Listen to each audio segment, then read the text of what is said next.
Our story begins with a child waking up in a new body. He asks in confusion, "Where am I?"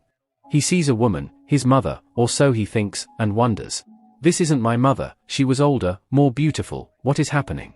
He checks his stats, level 1, rank F, no name. Nearby, he notices an older man, perhaps the emperor, his new father. The woman speaks, "He looks just like you." And so, the child is given a name, Noah, the 13th imperial prince. Even as a child, Noah understands everything. He thinks to himself, "Could it be that I have a great destiny?" The emperor announces Noah's first assignment. He will govern the city of Mera, home to the water tribe, because his stats show a strong affinity for water magic.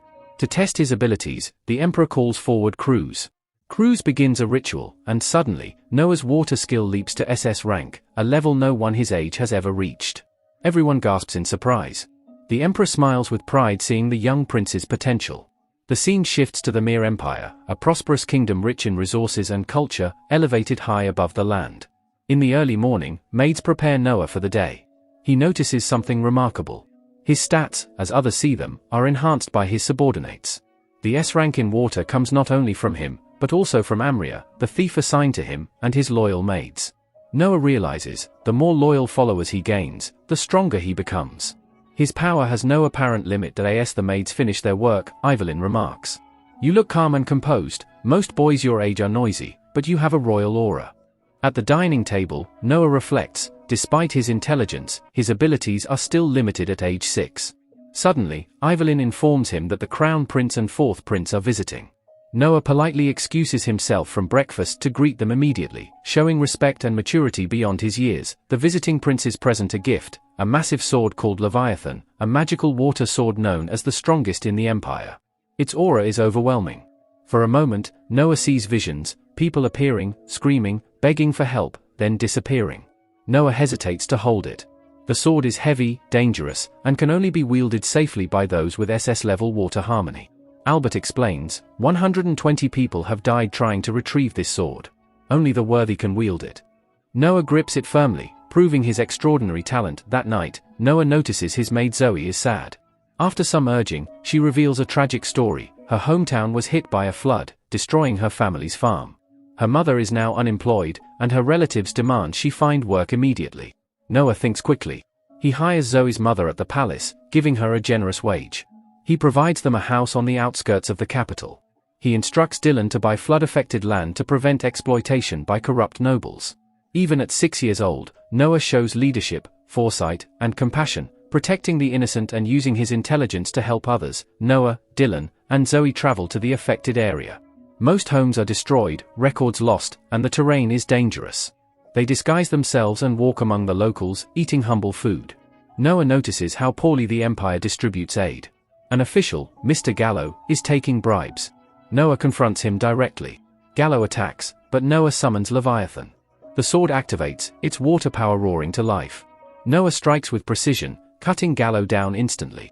The people are stunned. Noah's actions demonstrate that true nobility is about protecting the weak and delivering justice. The captain of the knights, Rowan, arrives to acknowledge Noah's authority. Everyone bows as Noah commands the proper distribution of food. His brothers observe in awe. The sword, the respect, the intelligence, all suggest Noah is more capable than they realized. Later, the emperor calls Noah to the palace. He has learned about the land purchases and village acquisition. Noah's father praises him. "Thanks to your efforts, you prevented disaster after the flood. You have shown wisdom beyond your years." Finally, Noah's abilities are reassessed. He has reached SSS rank, confirming his status as a prodigy of the empire. The next day, Noah heads to a small local diner located on Raid Street. He's there looking for a street singer he's heard rumors about, someone who often performs at this place. After stepping inside, Noah finds an empty seat and quietly sits down, taking his time to observe the atmosphere of the diner. Not long after, a pink-haired girl walks forward and begins performing in front of the customers. As she sings, Noah recalls hearing about her before and remembers that her name is Alice. He listens carefully to her voice and immediately realizes that while her singing isn't bad, her technique still has plenty of room for improvement. Even so, Noah can tell that she takes singing very seriously. She isn't just performing for fun, she's genuinely trying to improve and survive through her talent. Suddenly, the calm atmosphere inside the diner is completely shattered when 3 rough-looking men burst through the door. They begin shouting loudly, drawing everyone's attention. The men confront Alice and angrily demand to know why she's wasting time singing instead of finding a better way to repay the debt her parents owe them. Hearing this, Alice shrinks back in fear as the men surround her. With a trembling voice, she explains that she doesn't yet have enough money to repay the debt, but insists that she's doing everything she can since she has no other way to earn money. The men then begin discussing what they call the second best way for a woman to repay a debt. The people inside the diner can only watch in shock and disgust, completely powerless to stop what's happening. Before the situation can escalate any further, Noah stands up from his seat. He walks toward the men and reminds them that, under imperial law, it is strictly forbidden to force a child to take responsibility for their parents' debts. The men scoff at him, brushing him off as nothing more than a spoiled and clueless brat. One of them suddenly grabs Noah by the shirt and prepares to attack him. In response, Noah instantly counters by unleashing the power of his Leviathan sword. The overwhelming force fills the room, shocking everyone present. Terrified by the strength Noah displays, the three men panic and immediately flee the diner before things can get any worse. Once the danger has passed, Noah turns back to Alice and speaks to her gently. He asks her how much money she needs each month to get by. She explains that most of her expenses go toward paying for her mother's medical treatment. After hearing this, Noah tells her that from now on, he will give her 25 rian every month so she can focus entirely on improving her singing. He also promises to increase her pay as her skills improve, encouraging her to continue pursuing her passion without fear. Deeply moved, Alice thanks Noah and tells him how grateful she is for everything he's done. She promises that she won't let him down and that she'll work hard to become a better singer. Later that evening, Noah returns home only to find the same three men kneeling in front of the palace gate. They bow their heads and beg for forgiveness. Noah quickly realizes that they must have finally figured out who he really is. Without meeting them, he calmly instructs the maids to send them away, explaining that the prince is not someone they can see whenever they please. Soon after, Noah's elder brother Henry arrives and agrees with Noah's decision. He explains that allowing people like that to meet royalty so easily would diminish the authority and dignity of the royal family. Noah then tells Henry that his decision wasn't just about preserving royal status. He explains what happened at the diner and adds that if he personally confronted the men, they would continue to fear him. That fear would keep them away from Alice, which is exactly what he wants. Henry is genuinely impressed by Noah's reasoning. Despite his young age, Noah was able to think several steps ahead, something even his other brothers wouldn't have considered. Changing the topic, Henry asks Noah about the Leviathan sword and whether the rumors about him mastering it are true. Noah confirms this and says it was only possible thanks to Henry's earlier advice. To prove it, Noah makes the Leviathan sword appear in front of him as if it emerged from thin air. Henry is completely stunned, having never known the sword was capable of such a technique.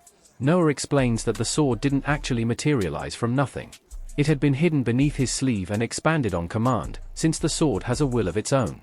It was the Leviathan itself that taught him how to use this ability. Henry praises Noah, admitting he never imagined such a thing was possible.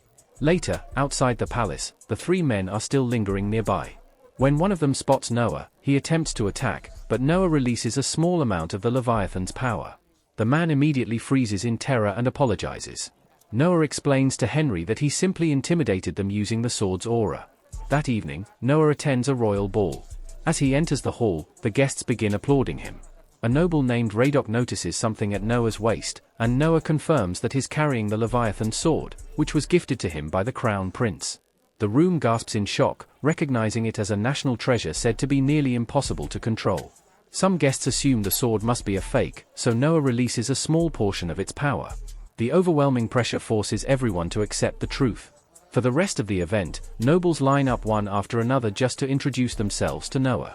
Among them are Brian Allen, the head of the Brian Company, and his daughter Cindy. After observing them closely, Noah deduces that Cindy is adopted and was once a slave. Shocked, Brian confirms this and explains that he adopted her after noticing her intelligence and talent. Noah is genuinely pleased and invites them to visit his mansion someday. The next day, Noah meets his brother Oscar, the 8th prince, who invites him on a treasure hunt to Cobalt Street. The area is known for antiques and counterfeits. After hours of searching, Noah buys a book that catches his attention.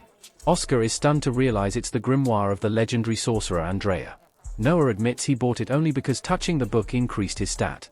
When he pours the Leviathan's energy into it, the sorcerer's soul materializes. Instead of fleeing, Noah strikes it down in a single slash, increasing his wind skill to SS rank. A merchant named Alan witnesses this and presents a mysterious ring. When Noah puts it on, it recognizes him as its owner and transforms into top-tier armor. Oscar buys it for Noah as a gift. Later, the ring automatically protects Noah from an ambush. That night, Noah returns to the diner, where trouble breaks out again. He sends the attackers flying and eventually buys the entire diner for 1,000 Rand. He tells Alice that all he wants in return is for her to keep singing and pursue her dream. Noah sits back and quietly listens as Alice's voice fills the diner. That concludes the second episode. I know next few episodes are already up, so they are also coming soon.